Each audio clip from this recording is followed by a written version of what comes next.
I woke up that morning with a dull ache in my lower abdomen. At first, I tried to ignore it, thinking it was just a passing discomfort. Maybe a UTI, I thought. I've had them before, and they usually didn't last long.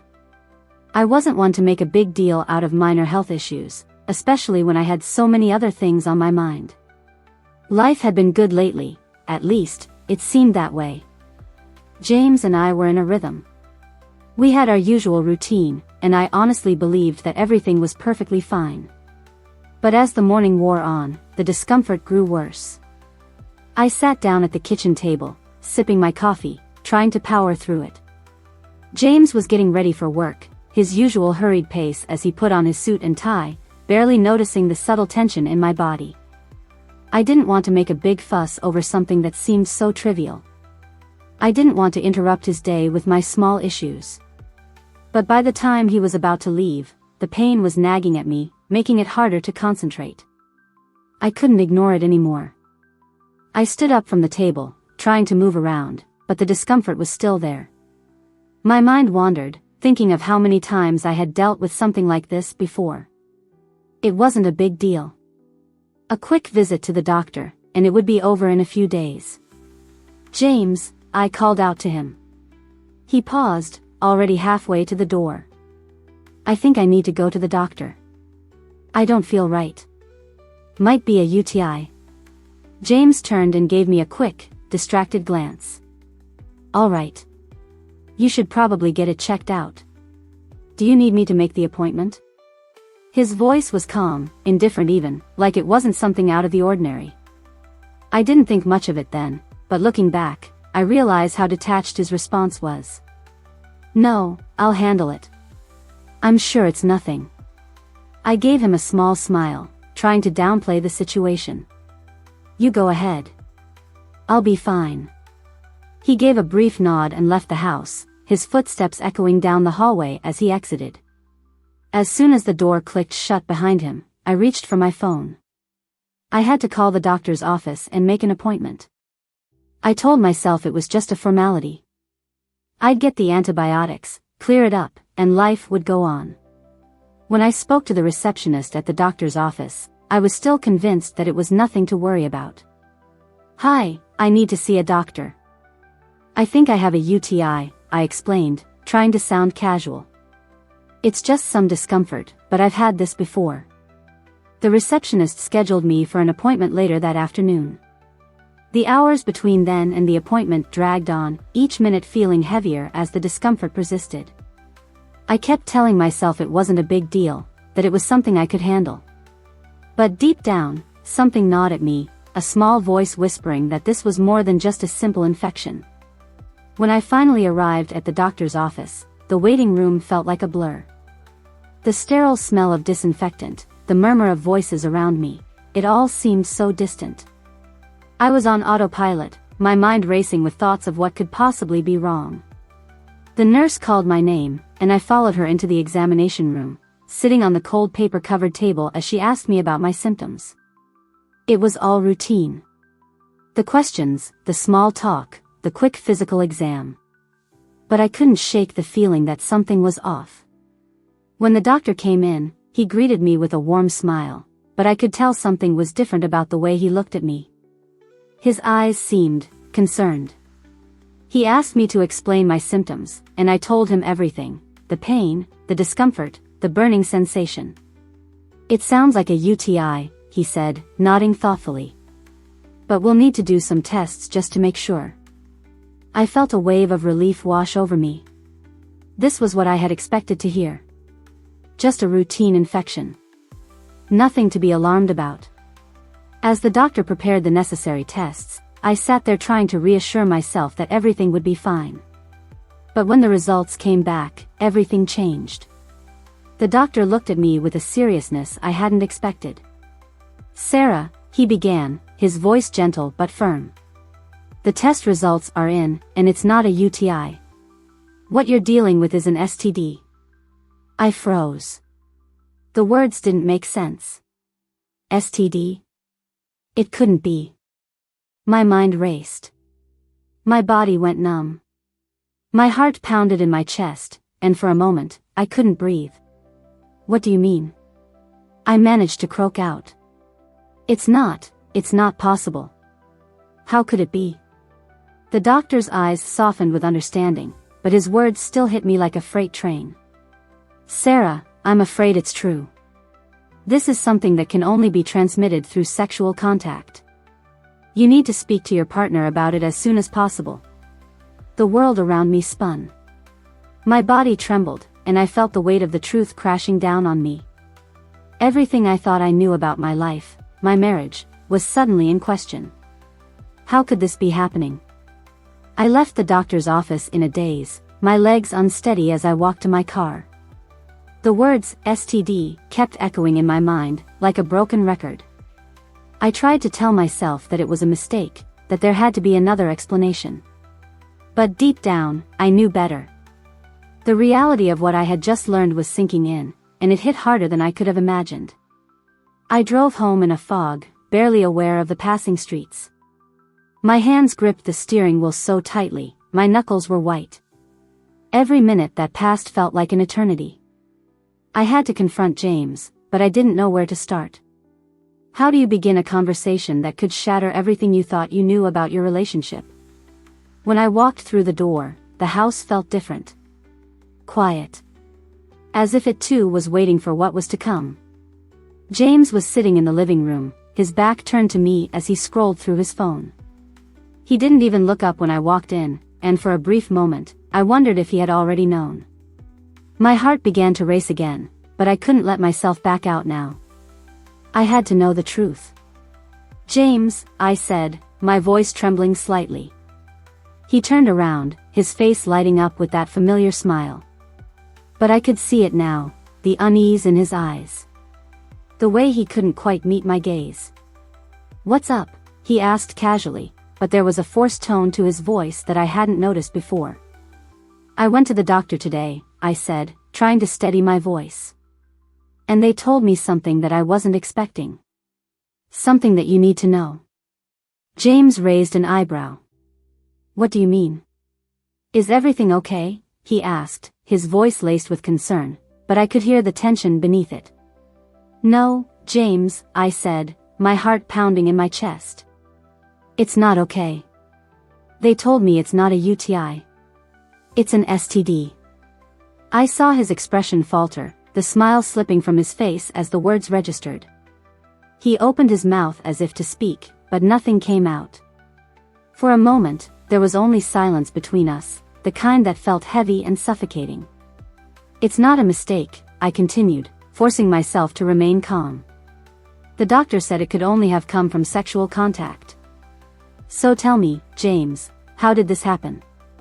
He stood up, his body tense, his hands running through his hair as if he didn't know how to respond.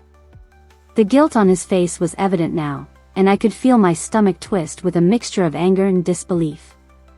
I don't know what to say, he stammered, avoiding my gaze. You have to believe me. I didn't mean for this to happen. It was just one mistake. It didn't mean anything. One mistake. I repeated, my voice rising. One mistake. That's all it was? How long, James? How long have you been seeing her? His face went pale, and I could see the panic rising in his eyes. He opened his mouth again, but no words came out. The silence between us grew louder, more deafening with every passing second. I didn't need him to speak. I already knew the answer. The betrayal was clear now, and the weight of it pressed down on me like a ton of bricks. I felt tears prick at my eyes, but I refused to let them fall. I wasn't going to cry in front of him. Not anymore. You lied to me, I whispered, barely able to breathe. You betrayed me, James. And now I'm the one who has to deal with this. Do you even care? The guilt in his eyes shifted to something else, regret, shame, and perhaps fear, but it didn't matter. The damage was done. The silence in the room was suffocating. James stood there, his hands trembling, his face pale and covered in sweat.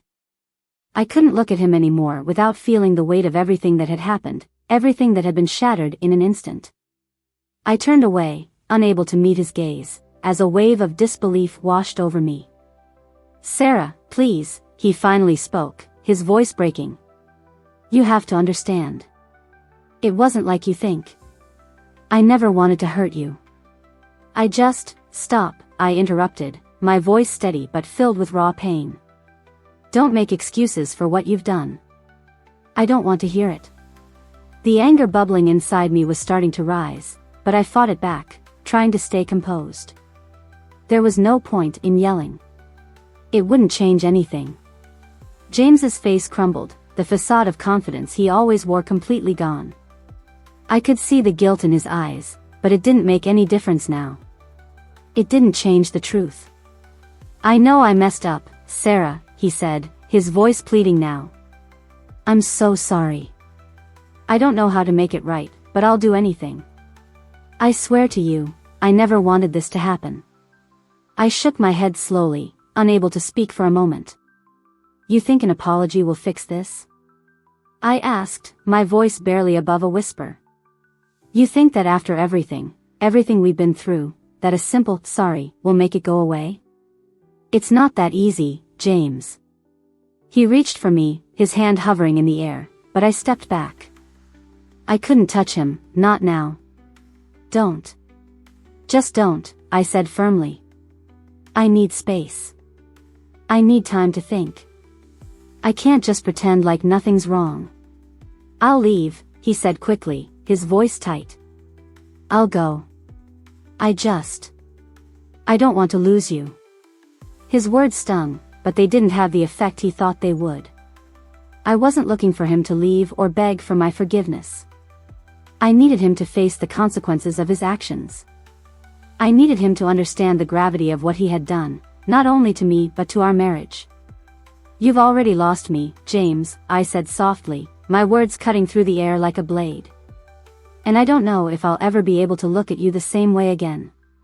The tears that had been threatening to fall finally spilled over, but I wiped them away quickly. I couldn't let him see me fall apart, not in front of him. He had done enough damage already.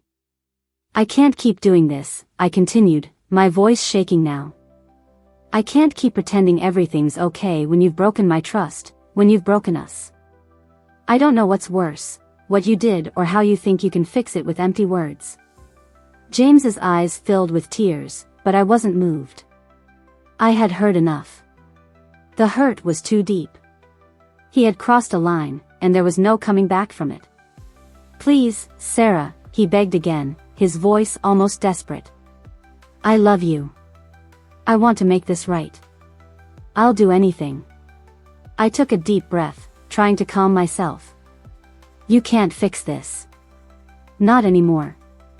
My voice cracked, but I didn't care. "You made your choice, James. And now I have to make mine." The words hung in the air between us, thick with finality. I felt the weight of them, and for the first time in a long while, I knew exactly what I had to do. I had to let go. Let go of the man who promised me everything and shattered it with his own hands. And it hurt more than anything I had ever felt before, but I couldn't keep living this lie. I turned and walked away, leaving him standing there, alone with the mess he had created.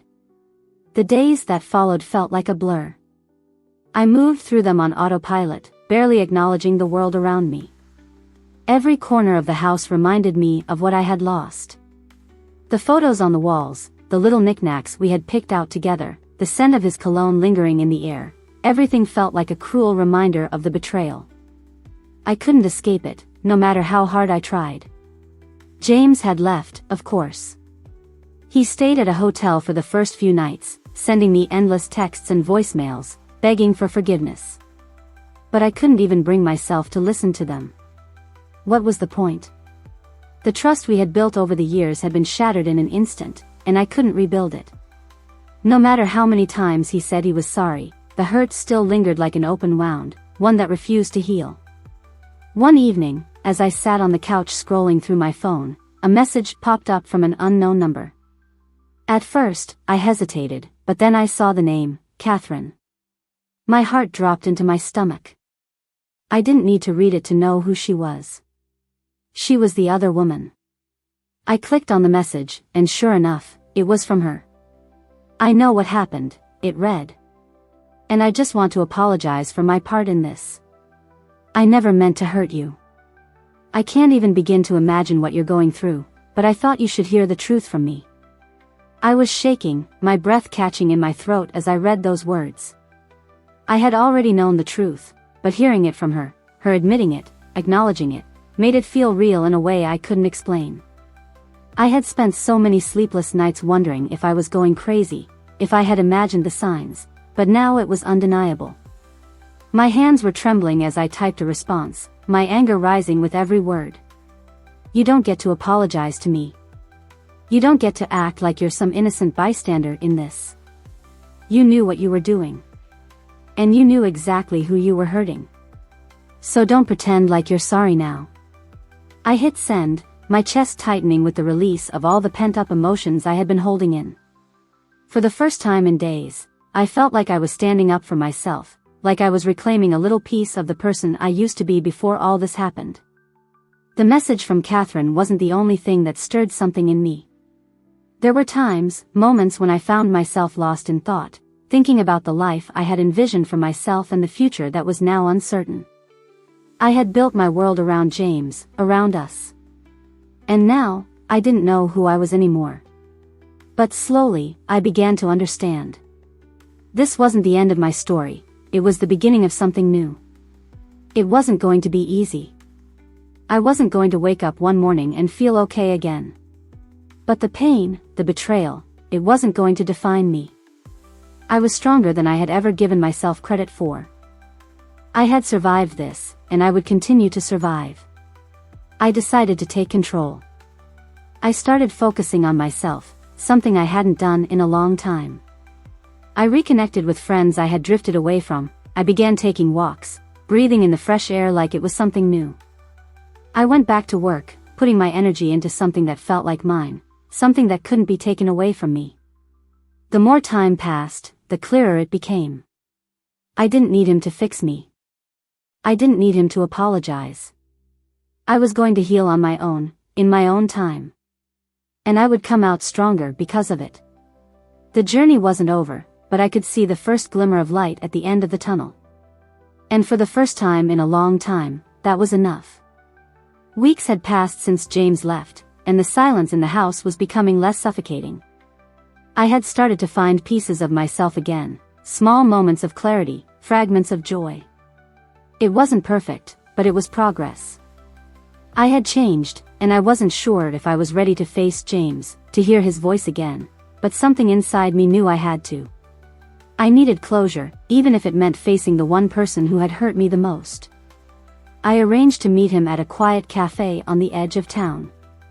I hadn't seen him since he left, and as I walked into the cafe, I felt the weight of the past few months settle on my shoulders. He was already there, sitting at a corner table, looking as lost as I felt.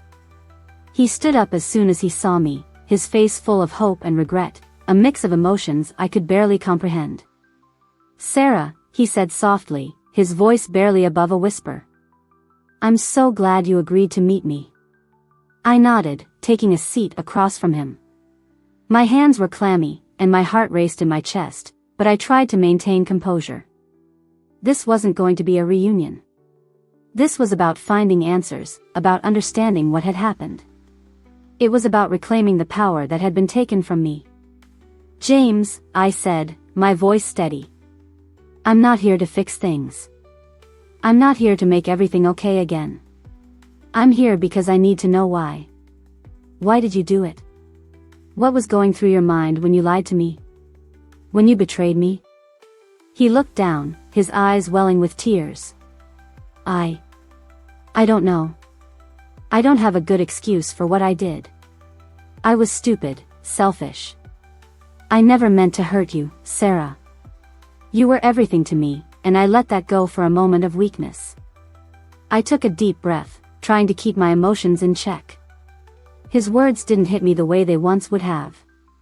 They didn't carry the same weight, the same meaning. They were just words, empty apologies from a man who had shattered everything between us. "Why didn't you tell me the truth?" I asked, the question lingering in the air. Why didn't you come to me? I would have listened. I would have understood. But instead, you lied. You made it worse. I was scared, he admitted, his voice trembling. I didn't know how to face you. I didn't know how to face myself. I made the worst choice I could have possibly made. I'm sorry for all the pain I caused you. I looked at him, really looked at him. I saw the man I once loved, but also the man who had betrayed me in ways I couldn't forget.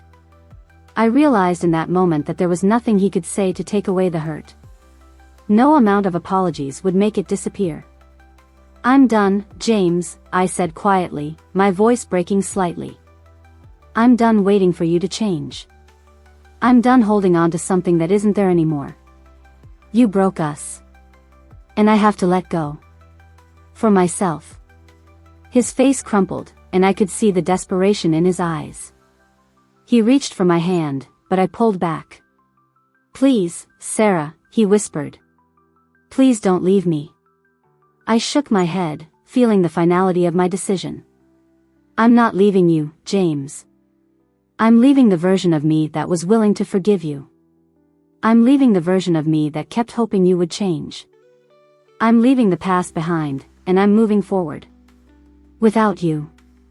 I stood up, my heart heavy but resolute. This was the moment I had been waiting for, the moment I realized I didn't need his forgiveness to move on. I had found my own strength, and that was all I needed. As I walked away from him, I felt a sense of peace I hadn't felt in months. The door closed behind me, and for the first time in a long while, I felt free.